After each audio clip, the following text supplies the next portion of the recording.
Hello दोस्तों, नमस्कार। स्वागत है आप सभी का एक बार फिर हमारे YouTube channel GK Prince academy में। तो हम लोग इस सीरीज़ के माध्यम से आरआरबी, एनटीपीसी और ग्रुप डी के पिछले वर्ष के आए हुए क्वेश्चन को डिस्कस कर रहे थे। तो ये वीडियो उसी का नेक्स्ट पार्ट है जिसमें 30+ क्वेश्चन है जो एग्ज़ाम पॉइंट ऑफ व्यू से बहुत ही इंपॉर्टेंट है। तो आइए देखते हैं ये सारे क्वेश्चन और उनसे जुड़े तथ्य तथा उनसे रिलेटेड करंट न्यूज़ को, जिसका आज हम डिस्कस करेंगे, विस्तार से देखेंगे। तो जो लोग चैनल पर नए हैं वो जाके सब्सक्राइब करें और भी दोस्तों में शेयर भी करें ताकि ज़्यादा से ज़्यादा लोग इसको जुड़ सकें। तो चलिए स्टार्ट करते हैं आज का सेशन। पहला प्रश्न है कि एम.एस. स्वामीनाथन ने किस में महत्वपूर्ण भूमिका निभाई थी। क्वेश्चन नंबर 1 है कि एम.एस. स्वामीनाथन ने किस में महत्वपूर्ण भूमिका निभाई थी। ऑप्शन ए है पीली क्रांति, ऑप्शन बी श्वेत क्रांति, ऑप्शन सी हरित क्रांति या ऑप्शन डी काली क्रांति। तो इनमें आपका आंसर सही हो जाएगा हरित क्रांति। हरित क्रांति में एम.एस. स्वामीनाथन ने महत्वपूर्ण भूमिका निभाई थी, तो इसका ऑप्शन सी सही हो जाएगा। अब इससे संबंधित कुछ तथ्य देख लेते हैं। तो हरित क्रांति का संबंध अनाज उत्पादन से है और सबसे अधिक इससे सफलता मिली थी वो गेहूं को मिली थी, गेहूं के उत्पाद में मिला था।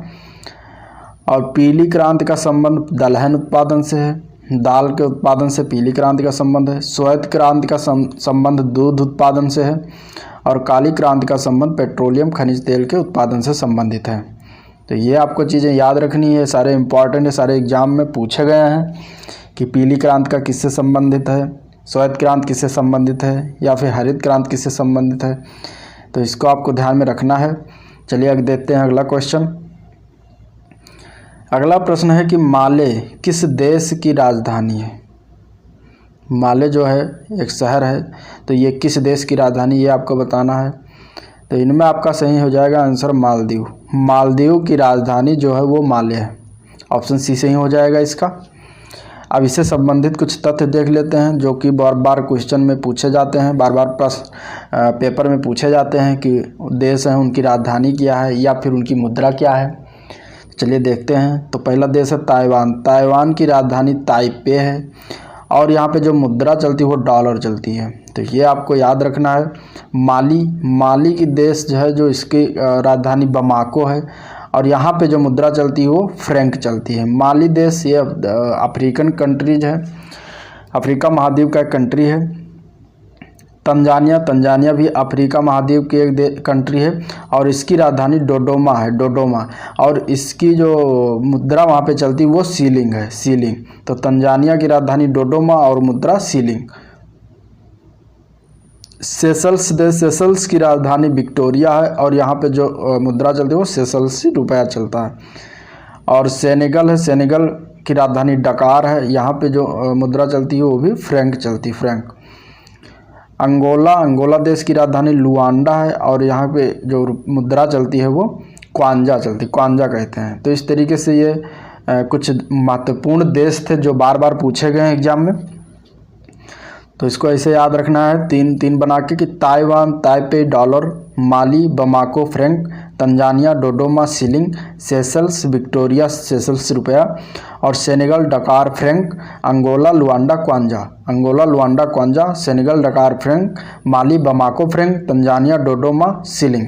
तो ये आपको याद रखना है चीज़ें, ये बहुत बार पूछे जाते हैं और एनटीपीसी के लिए तो बहुत ही इंपॉर्टेंट है। चलिए अगला क्वेश्चन देखते हैं।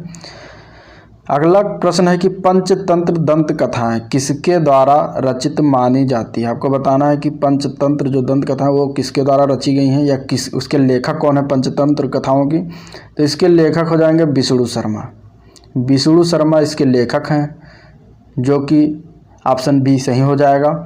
और ये क्वेश्चन एनटीपीसी 2016 के क्वेश्चन पेपर में पूछा गया है, तो इसको याद रखना है। पंचतंत्र कथाओं का जो पंचतंत्र कथाएं हैं उनके लेखक का नाम विष्णु शर्मा है। अगला प्रश्न है कि भारतीय मुद्रा के नोट कहाँ मुद्रित किए जाते हैं। बताना आपको कि भारतीय मुद्रा के नोट जो हैं वो कहाँ छापे जाते हैं या मुद्रित किए जाते हैं। तो ऑप्शन में है नई दिल्ली, ऑप्शन बी है बम्बई, ऑप्शन सी है नासिक या ऑप्शन डी है आगरा। तो इनमें आपका आंसर सही हो जाएगा नासिक। नासिक में रुपये मुद्रा के जो नोट हैं वो मुद्रित किए जाते हैं या छापे जाते हैं। तो इनमें आपका आंसर हो जाएगा सी पार्ट, नासिक। अगला प्रश्न देखते हैं कि डिब्रू साइखोवा, नामेरी और ओरंग नेशनल पार्क कहाँ, ये सभी किस राज्य में स्थित है।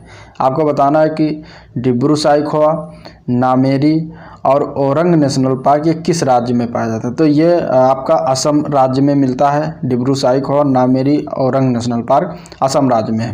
तो इसका आंसर बी पार्ट सही हो जाएगा, असम। बाकी इससे संबंधित कुछ फैक्ट देख लेते हैं। तो कर्नाटक में कौन कौन से नेशनल पार्क हैं जो कि इम्पॉर्टेंट हैं। तो उसमें पहला Anshi national park, Bandipur national park, Bannerghatta national park, Kudremukh national park और नागरहोल नेशनल पार्क। तो ये आपको याद रखना है। अब इसको याद करने का तरीका ये है कि इसको एक साथ ही पढ़ा जाए, जैसे अंसी, बंदीपुर, बनरघट्टा, कुद्रेमुख और नागरहोल। इस तरीके अंसी, बंदीपुर, बनरघट्टा, कुद्रेमुख, नागरहोल। तो ये आपको इस तरीके से 5 के टर्म में इसको एक साथ पढ़ के याद रखना। अलग अलग पढ़ोगे तो भूल जाओगे, इसमें कन्फ्यूजन बहुत है क्योंकि हर राज्य में 5 से 6 नेशनल पार्क हैं। तो कर्नाटक के प्रमुख नेशनल पार्क अंसी, बंदीपुर, बनरघट्टा, कुद्रेमुख, नागरहोल। अगला देखते हैं कि आंध्र प्रदेश में, तो आंध्र प्रदेश में श्री वेंकटेश्वरा, राजीव गांधी नेशनल पार्क, पापी कोंडा नेशनल पार्क, ये 3 महत्वपूर्ण नेशनल पार्क हैं जो कि आंध्र प्रदेश में मिलते हैं। और उत्तराखंड में जिम कॉर्बेट, नंदा देवी, राजाजी, गोविंद राष्ट्रीय उद्यान और गंगोत्री राष्ट्रीय उद्यान, फूलों की घाटी राष्ट्रीय उद्यान। तो इसमें भी ये महत्वपूर्ण है। ये फूलों की घाटी जो है एग्जाम में बहुत बार पूछा गया कि फूलों की घाटी कहाँ पाई जाती है, उत्तराखंड में, चमोली जिले में। Jim Corbett national park, Nanda Devi national park, Rajaji national park और गोविंद राष्ट्रीय उद्यान और गंगोत्री नेशनल पार्क। तो ये आपको याद रखना है, उत्तराखंड के महत्वपूर्ण नेशनल पार्क हैं जो बार बार एग्जाम में पूछे गए हैं। अगला क्वेश्चन है कि मसाई मारा नेशनल पार्क रिजर्व कहाँ पर है। आपको बताना है मसाई मारा नेशनल पार्क रिजर्व कहाँ पर स्थित। तो ये आपका केन्या देश में स्थित है। मसाई मारा नेशनल पार्क रिजर्व केन्या देश में स्थित है। और मसाई एक जनजाति का नाम है, उन्हीं को रिजर्व किया गया है इस नेशनल रिजर्व के द्वारा। तो ये आपको इसका ऑप्शन जो हो जाएगा वो बी पार्ट, केन्या। अगला क्वेश्चन है कि मधुबनी कला क्या है। मधुबनी कला क्या है ये आपको बताना है। तो इसमें आपका आंसर हो जाएगा बिहार में प्रचलित एक लोक कला है जिसे मधुबनी कहते हैं। तो मधुबनी एक बिहार में प्रचलित लोक कला। तो इस तरीके से इसका ऑप्शन सी सही हो जाएगा। अब इससे संबंधित कुछ फैक्ट हैं। ये प्राचीन काल से महिलाओं द्वारा चित्रित किया जाता रहा ये मधुबनी कला। और मधुबनी कला से संबंधित विख्यात कलाकार, उनके नाम कुछ हैं, सिया देवी, महासुंदरी देवी, शशिकला देवी। ये सारे मधुबनी कला से संबंधित कलाकार हैं जो कि बहुत ही फेमस और बहुत बार एग्जाम में पूछा गया है कि सिया देवी किस लोक कला से फेमस हैं या फिर महासुंदरी देवी किस लोक कला से आती हैं। तो ये आपको याद रखना है, ये मधुबनी लोक कला से संबंधित हैं, शशिकला देवी, महासुंदरी देवी और सिया देवी। अगला प्रश्न है कि आर्किपेलागो क्या है। आर्किपेलागो क्या है इसको आपको बताना है। तो इनमें आपका आंसर हो जाएगा आर्किपेलागो एक द्वीपों का समूह, श्रृंखला, संघ या संग्रह होता है। और ऑप्शन ए सही हो जाएगा। अब इससे संबंधित कुछ फैक्ट देख लेते हैं। विश्व का सबसे बड़ा द्वीप ग्रीनलैंड है और यह आर्कटिक महासागर में स्थित है। हिंद महासागर का सबसे बड़ा द्वीप मडागास्कर है, यह भी आपको ध्यान में रखना है, मडागास्कर है। अगला प्रश्न है कि साइबेरियाई आइबेक्स क्या है। आपको बताना है साइबेरियाई आइबेक्स क्या है। आइबेक्स क्या है ये एग्जाम एनटीपीसी का जो हुआ था 2016 में उसी में पूछा हुआ क्वेश्चन है, आया हुआ क्वेश्चन है सारे के सारे। तो साइबेरियाई आइबेक्स बड़ी और भारी बकरियां जो होती हैं उन्हें कहा जाता है। ऑप्शन इसका बी सही हो जाएगा, बड़ी और भारी बकरियां। अगला प्रश्न जो है जो कि करंट अफेयर से है, तो ये आपको देखना है। इसमें पूछा गया था कि स्वच्छ भारत 2015 सर्वेक्षण के अनुसार भारत का सबसे साफ शहर कौन सा है। आपको इससे बताना है कि भारत का सबसे साफ शहर 2015 सर्वेक्षण के अनुसार कौन था। तो ये 2016 में क्वेश्चन आया था, तो करंट न्यूज़ से संबंधित 2015 का पूछा गया था। तो उस समय मैसूर जो राज्य था वो प्रथम स्थान पर प्राप्त किया था सर्वेक्षण में। लेकिन अब जब पूछा जाएगा इससे संबंधित तो स्वच्छ सर्वेक्षण 2020 के अनुसार पूछा जाएगा कि इनमें जो है 2020 स्वच्छ सर्वेक्षण के अनुसार कौन सा प्रथम स्थान पर आया। तो प्रथम स्थान जो आया वो इंदौर शहर आया। और ये इंदौर लगातार 4 साल से प्रथम स्थान पर है, काबिज है, जो कि स्वच्छ शहरों में सबसे साफ शहर है। तो ये आपको याद रखना है इंदौर। और इसमें द्वितीय स्थान है वो सूरत का है, ये गुजरात का एक शहर है सूरत, इसका दूसरा स्थान प्राप्त हुआ है। अगला क्वेश्चन ज्योग्राफी से, माउंट एवरेस्ट की चोटी पर पहुंचने वाली पहली महिला कौन थी? आपको बताना है कि माउंट एवरेस्ट पर्वत की चोटी पर पहुंचने वाली पहली महिला कौन थी। तो उनका नाम था जूनको तबी महिला जो थी ये सर्वप्रथम माउंट एवरेस्ट पहुंची थी। और अगर ये पूछा जाएगा कि माउंट एवरेस्ट पर प्रथम भारतीय महिला कौन थी जो पहुंची थी चोटी पर, तो उनका नाम बछेंद्री पाल हो जाएगा। भारतीय महिला में पूछा जाएगा तो उनका नाम बछेंद्री पाल होगा। और ऐसे पूरे वर्ल्ड में पूछा गया तो जूनको तबी, बी पार्ट। तो ये आपको ध्यान में रखना है। अगला प्रश्न देखते हैं कि सबरी कार्तिक कौन है? सबरी कार्तिक कौन है आपको बताना है। सबरी कार्तिक एक प्रसिद्ध भारतीय कराटे चैंपियन है, या फिर रग्बी खिलाड़ी हैं, या फिर क्रिकेट खिलाड़ी हैं, या फिर कबड्डी चैंपियन है। तो सबरी कार्तिक जो थे वो हैं प्रसिद्ध भारतीय कराटे चैंपियन। तो इसका ऑप्शन ए सही हो जाएगा, प्रसिद्ध भारतीय कराटे चैंपियन थे सबरी कार्तिक जी। अगला क्वेश्चन देखते हैं कि ऑक्सीकरण प्रक्रिया में निम्नलिखित में से क्या होता है, आपको बताना है। तो इसमें ऑप्शन ए है इलेक्ट्रॉन में वृद्धि होती है, ऑप्शन बी है इलेक्ट्रॉन में कमी होती है, या ऑप्शन सी प्रोटॉन में वृद्धि होती है, या ऑप्शन डी है प्रोटॉन में कमी होती है। तो इनमें आपका आंसर सही हो जाएगा ऑप्शन बी, इलेक्ट्रॉन में कमी होती है। ऑक्सीकरण प्रक्रिया में इलेक्ट्रॉन की कमी होती है। तो ऑप्शन बी सही हो जाएगा, इलेक्ट्रॉन में कमी होती है। अगले क्वेश्चन की तरफ चलते हैं। अगला क्वेश्चन है कि जायकवाड़ी परियोजना की सबसे बड़ी सिंचाई परियोजना है, जो कि सबसे बड़ी सिंचाई परियोजना है किस नदी पर स्थित है, यह बताना है। तो जायकवाड़ी परियोजना जो कि ये आपका गोदावरी नदी पर स्थित है। तो ऑप्शन ए सही हो जाएगा, गोदावरी नदी। इससे संबंधित कुछ फैक्ट देख लेते हैं। गोदावरी नदी दक्षिण भारत की सबसे बड़ी तथा भारत की दूसरी सबसे बड़ी नदी है। पहली नदी भारत की सबसे बड़ी जो है वो है गंगा नदी अपनी, और गोदावरी जो है वो दक्षिण भारत में प्रथम स्थान पर है और पूरे भारत में दूसरे स्थान पर सबसे लंबाई में। तो ये आपको ध्यान में रखना है। दूसरा तथ्य है कि नर्मदा नदी नर्मदा कुंड अमरकंटक शिखर से निकलती है और यह पश्चिम की तरफ जाकर खंभात की खाड़ी में मिलती है। तो ये खंभात की खाड़ी में गिरती है पश्चिम की तरफ। देव इंपॉर्टेंट हो जाता है, मैं पूछ लेते हैं कि कौन सी नदी है जो कि पश्चिम में जाके अरब सागर या खंभात खाड़ी में गिरती है। तो उनमें से एक है, ये है नर्मदा नदी। तो आपको ध्यान में रखना है। कृष्णा नदी के बारे में देखते हैं। कृष्णा नदी पश्चिमी घाट के पर्वत महाबलेश्वर से निकलती है और ये बंगाल की खाड़ी में जाकर गिर जाती है। तापी नदी के बारे में देख लेते हैं। तापी नदी मध्य प्रदेश के बैतूल जिले के मुल्ताई से निकलकर सतपुड़ा पर्वत प्रक्षेपों के मध्य से पश्चिम की ओर बहती हुई महाराष्ट्र के खानदेश के पठार एवं सूरत के मैदान को पार करती है और अरब सागर में जाके गिरती है। तो अरब सागर में एक और नदी आ गई जो पश्चिम की साइड में बहती है, ताप्ती नदी। ताप्ती नदी, नर्मदा नदी, ये दोनों पश्चिम में बहकर और जाकर अरब सागर या खंभात की खाड़ी में गिर जाती हैं। तो इस तरीके से दोनों नदियाँ इंपॉर्टेंट है, आपको ध्यान में रखना है। क्वेश्चन बहुत बार पूछा गया है। अगले क्वेश्चन की तरफ चलते हैं। अगला प्रश्न है कि यदि एक पदार्थ का पीएच मान 7 से कम होता है तो इसे माना जाता है। इसे क्या माना जाता है आपको ये बताना है कि अगर किसी पदार्थ का पीएच मान 7 से कम हो, तो 7 से अगर कम होगा तो उसको क्या कहेंगे। तो अगर 7 से कम होता है तो वो एसिड हो जाता है, अम्लीय हो जाता है, तेजाब। तो ऑप्शन इसका सी पार्ट सही हो जाएगा। अब ये देखते हैं कि अगर 7 से अधिक हो तो उसे क्या कहेंगे। तो अगर पीएच मान किसी पदार्थ का 7 से ज़्यादा है तो उसको क्षारीय विलयन माना जाएगा, वो क्षारीय हो जाएगा। और अगर उसका पीएच मान एग्जैक्ट 7 हो तो वो न्यूट्रल रहेगा। जैसे कि शुद्ध जल का पीएच मान 7 होता है तो ना ही क्षारीय रहेगा ना ही विलयन रहेगा, ना ही क्षारीय रहेगा ना ही अम्लीय रहेगा। तो आपको ध्यान में रखना है, क्वेश्चन इस तरीके से पूछे जाते हैं। अगला प्रश्न देखते हैं। निम्नलिखित तकनीकी आविष्कारों में कौन सबसे पहले हुआ था। इनमें आपको बताना है कि इनमें से सबसे पहले कौन हुआ था।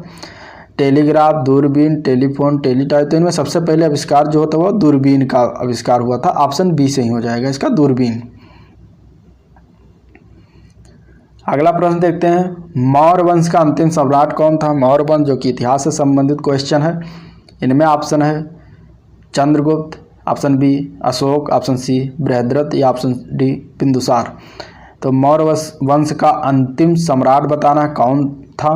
तो अंतिम सम्राट जो था वो बृहद्रथ था। बृहद्रथ ऑप्शन सी सही हो जाएगा। मौर्य वंश का अंतिम सम्राट बृहद्रथ था। अब मौर्य वंश के बारे में कुछ फैक्ट देख लेते हैं जो कि एग्जाम में हमेशा अक्सर पूछ लेते हैं। मौर्य वंश की स्थापना चंद्रगुप्त मौर्य ने चाणक्य के सहयोग से की थी, जो कि इनके गुरुजी थे चंद्रगुप्त मौर्य के। और मौर्य वंश का कार्यकाल जो था वो 322 ईसा पूर्व से लेकर 185 ईसा पूर्व तक रहा था। और मौर्य वंश की राजधानी, मौर्य की राजधानी जो थी वो पाटलिपुत्र, इसमें वर्तमान में जिसे पटना कहते हैं, वहाँ पर थी। और महान एवं सबसे महान एवं शक्तिशाली राजा मौर्य वंश का जो हुआ वो अशोक बना। अशोक का कार्यकाल 273 ईसा पूर्व से 236 ईसा पूर्व तक रहा था। तो ये कुछ इंपॉर्टेंट फैक्ट थे जो कि आपको याद रखना है। चलते हैं अगले क्वेश्चन की तरफ। तो नेक्स्ट क्वेश्चन है कि निम्न में से कौन सा एक कैल्शियम का समृद्ध स्रोत नहीं है? आपको बताना है कि इनमें से कौन एक कैल्शियम का समृद्ध स्रोत नहीं है। तो पनीर में मात्रा कैल्शियम की अधिक होती है। कोलाड ग्रीन्स, तो इसमें भी मात्रा बहुत होती है। अंजीर में भी कैल्शियम पाया जाता है। गाजर में कैल्शियम की मात्रा नहीं पाई जाती। इनमें सबसे ज़्यादा मात्रा विटामिन ए की होती है। गाजर में कैरोटीन पाया जाता है, कैरोटीन की मात्रा अधिक होती है। तो इस तरीके से ऑप्शन आपका डी सही हो जाएगा। बढ़ते हैं अगला क्वेश्चन। अगला क्वेश्चन है कि मृगालिनी साराभाई किस कला से जुड़ी थी? मृगालिनी साराभाई किस कला से जुड़ी थी आपको बताना है। इनमें ऑप्शन है पट्टचित्र, ऑप्शन बी तंजौर चित्रकारी, option C Bharatanatyam, option D Madhubani चित्रकारी। मधुबनी चित्रकारी का भी पता है, शकुंतला देवी और दो नाम थे जो कि थी। तो मृगालिनी साराभाई जो थी वो भरतनाट्यम से संबंधित थी। भरतनाट्यम से संबंधित, इसलिए ऑप्शन इसका सी सही हो जाएगा। अगला प्रश्न देखते हैं। हवा में मौजूद कौन सी गैस है जो पीतल के मलिनीकरण के लिए जिम्मेदार है? मलिनीकरण माने डिसकलर, इंग्लिश में डिसकलर कहेंगे। डिसकलर के लिए जिम्मेदार है। तो डिसकलर के लिए कौन सी गैस जो है मौजूद हवा में रहती है जो डिसकलर जिम्मेदार है, जो कि पीतल को डिसकलर कर देती है? तो इसका आंसर हो जाएगा हाइड्रोजन सल्फाइड। हाइड्रोजन सल्फाइड जो है वो पीतल को डिसकलर कर देती है। तो ऑप्शन ए सही हो जाएगा, हाइड्रोजन सल्फाइड। अब इससे संबंधित कुछ फैक्ट देख लेते हैं जो कि क्वेश्चन पूछे जाते हैं बार बार। सिल्वर सल्फाइड चांदी को काला कर देता है, ये भी बहुत बार पूछा गया है। और अंडा में सल्फर पाया जाता है। जिंक फास्फाइड का उपयोग चूहा विष के रूप में प्रयोग किया जाता है। तो ये आपको ध्यान देना है, क्योंकि पूछ लेते हैं कि चूहा विष के रूप में किस रासायनिक तत्व का प्रयोग किया है, तो वो होता है जिंक फास्फाइड। और प्लेटिनम को सफ़ेद सोना कहा जाता है, ये भी आपको ध्यान में रखना है। बढ़ते हैं अगले क्वेश्चन की तरफ। अगला क्वेश्चन है कि किस त्यौहार के दिन जलियांवाला बाग हत्याकांड हुआ था? आपको बताना है कि जब जलियांवाला बाग हत्याकांड हुआ था तो उस दिन कौन सा त्यौहार था? तो उस दिन थी बैसाखी। बैसाखी त्यौहार जो कि सिख धर्म में मनाया जाता है। तो ऑप्शन ए सही हो जाएगा, बैसाखी। अब जलियांवाला बाग हत्याकांड जो हुआ था वो 13 अप्रैल 1919 को घटित हुआ था। और ये बहुत बड़ा ही नरसंहार था, इसमें सैकड़ों लोग मारे गए थे। और ये जलियांवाला बाग जो है वो अमृतसर में स्थित है। तो ये आपको ध्यान में रखना है।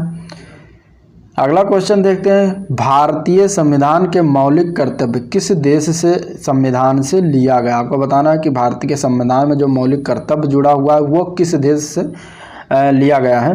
तो इसका आंसर हो जाएगा आपका सोवियत संघ। सोवियत संघ यानी कि रूस से मौलिक कर्तव्य को लिया गया है, जो भारतीय संविधान में जोड़ा गया है। और इससे संबंधित कुछ फैक्ट देख लेते हैं। तो 1976 में 42वें संविधान संशोधन द्वारा मौलिक कर्तव्य 10 मौलिक कर्तव्यों को जोड़ा गया था, ये आपको याद रखना है। और 2002 में 86वें संविधान संशोधन द्वारा एक और मौलिक कर्तव्य शिक्षा से संबंधित जोड़ा गया। अब वर्तमान में 11 मौलिक कर्तव्य हैं। तो ये आपको याद रखना, वर्तमान में पूछ सकता है कितने मौलिक कर्तव्य? 11 मौलिक कर्तव्य हैं। और मौलिक कर्तव्य का उल्लेख कहाँ पर है? तो वो है अनुच्छेद 51 का में मौलिक कर्तव्यों का उल्लेख है। ये आपको भी ध्यान में रखना है। अगला क्वेश्चन देखते हैं। एक दिवसीय अंतर्राष्ट्रीय क्रिकेट के लिए भारतीय क्रिकेट टीम के पहले कप्तान कौन थे, आपको बताना है इनमें से। तो इनमें आपका आंसर सही हो जाएगा अजीत वाडेकर। अजीत वाडेकर जी थे जो भारतीय क्रिकेट टीम के पहले कप्तान बने थे एक दिवसीय अंतर्राष्ट्रीय क्रिकेट में। उनका नाम था अजीत वाडेकर, ऑप्शन ए। और प्रथम एक दिवसीय अंतर्राष्ट्रीय मैच सर्वप्रथम 1971 में शुरुआत किया गया था, तो भी आपको याद रखना है। देखते हैं अगला प्रश्न। ठोस आयोडीन का रंग कैसा होता है, आपको बताना कि ठोस आयोडीन जो होता है उसका रंग कैसा होता है। सफ़ेद, रंगहीन, बैगनी भूरे से थोड़ा काला या लाल भूरा। तो इसका आंसर आपका हो जाएगा बैगनी भूरे से थोड़ा काला। ठोस आयोडीन का रंग जो होता है वो बैगनी भूरे से थोड़ा काला होता है। और आयोडीन की कमी से घेंगा रोग हो जाता है, तो ये भी आपको ध्यान में रखना है। अगला क्वेश्चन है स्वर्ण मंदिर किस झील के किनारे पर स्थित है, आपको बताना है कि स्वर्ण मंदिर जो है वो कौन सी झील के किनारे पर बना है। तो इसका आंसर हो जाएगा आपका अमृत सरोवर झील। अमृत सरोवर झील के किनारे स्वर्ण मंदिर स्थित है। और स्वर्ण मंदिर कहाँ आपका, तो वो अमृतसर में है। और ये सुखना झील जो है ये हरियाणा में आपका पड़ता है। सुखना झील हरियाणा में, हरियाणा। देखते हैं अगला क्वेश्चन। निम्नलिखित में से कौन सा भारत का सबसे बड़ा ग्लेशियर, ग्लेशियर बताना है कि इनमें से कौन सा भारत का सबसे बड़ा ग्लेशियर है। Option A Gangotri glacier, option B Drang Drung glacier, option C Siachen glacier या फिर ऑप्शन डी सफाद ग्लेशियर। तो इसका आंसर हो जाएगा आपका सियाचिन ग्लेशियर। सियाचिन ग्लेशियर जो है वो भारत का सबसे बड़ा ग्लेशियर है और जो कि जम्मू कश्मीर राज्य में स्थित है। और इस ग्लेशियर सियाचिन ग्लेशियर पर भारत और पाकिस्तान के दोनों के सैनिक वहाँ पर रहते हैं। तो इसका ऑप्शन सी सही हो जाएगा। और गंगोत्री ग्लेशियर से अपनी गंगा नदी निकलती है। अगला क्वेश्चन देखते हैं। नोबेल पुरस्कार से सम्मानित हुए भारतीय कौन थे, आपको बताना है कि इनमें से नोबेल पुरस्कार से सम्मानित हुए थे वो भारतीय का क्या नाम था जो पहली बार मिला था। तो इनमें आपका आंसर सही हो जाएगा रविंद्रनाथ टैगोर। ऑप्शन है रविंद्रनाथ टैगोर को सर्वप्रथम नोबेल पुरस्कार से सम्मानित किया गया था, प्रथम भारतीय थे। और 1913 में इन्हें साहित्य का नोबेल पुरस्कार दिया गया था। साहित्य में पुस्तक जो लिखी थी वो पुस्तक के लिए, गीतांजलि पुस्तक के लिए इन्हें नोबेल पुरस्कार दिया गया था। तो ये क्वेश्चन बहुत इंपॉर्टेंट हो जाता है एग्जाम पॉइंट ऑफ व्यू से, क्योंकि ये क्वेश्चन पूछे गए हैं बहुत बार। अगला प्रश्न देखते हैं। महिलाओं के लिए ओलंपिक में शुरू किया गया पहला खेल था, महिलाओं के लिए ओलंपिक में पहला खेल कौन सा शुरुआत किया गया था, तो वो था जिम्नास्टिक। जिम्नास्टिक खेल जो था वो पहली बार महिलाओं के लिए सर्वप्रथम शुरुआत किया गया था। तो ऑप्शन ए सही हो जाएगा जिम्नास्टिक्स। अगला क्वेश्चन है कि निम्नलिखित में से किस प्रकार की किरणें पृथ्वी के वायुमंडल में प्रवेश नहीं कर पाती हैं, आपको बताना है कि इनमें से कौन सी किरण है जो पृथ्वी के वायुमंडल में प्रवेश नहीं कर पाती है।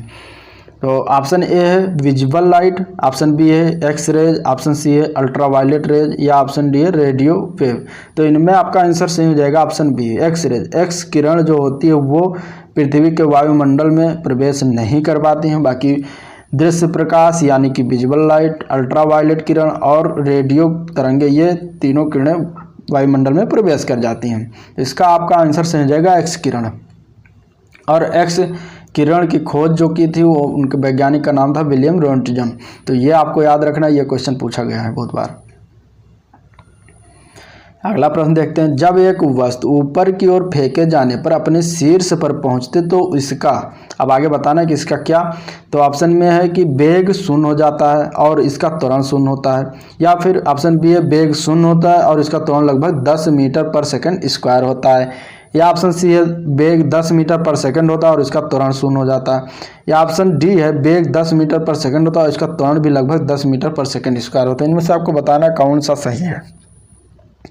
तो जब एक वस्तु को ऊपर की ओर फेंका जाता है तो और वो शीर्ष पर जब पहुंचते, सबसे अपने उच्चतम बिंदु पर पहुंचते जहाँ से उसे वापस लौटना होता है, तो वहाँ पर जब पहुंचती है उस पॉइंट पे बताना कि क्या होगा, त्वरण बढ़ेगा कि शून्य होगा, कि वेग बढ़ेगा कि शून्य होगा। तो वहाँ पे जब पहुंचे तो उसका वेग जो है वो शून्य हो जाएगा, क्योंकि वेग कोई वस्तु ऐसे चली और यहाँ पे जब मान लीजिए पहुंची, इसके बाद यहाँ से गिरना स्टार्ट हो तो यहाँ पे उसका वेग शून्य हो जाएगा।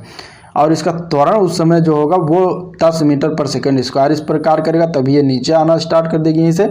तो इसका आंसर आपका सही हो जाएगा बी पार्ट। वेग 0 होता है और इसका त्वरण लगभग 10 मीटर पर सेकेंड स्क्वायर होता है वहाँ पे।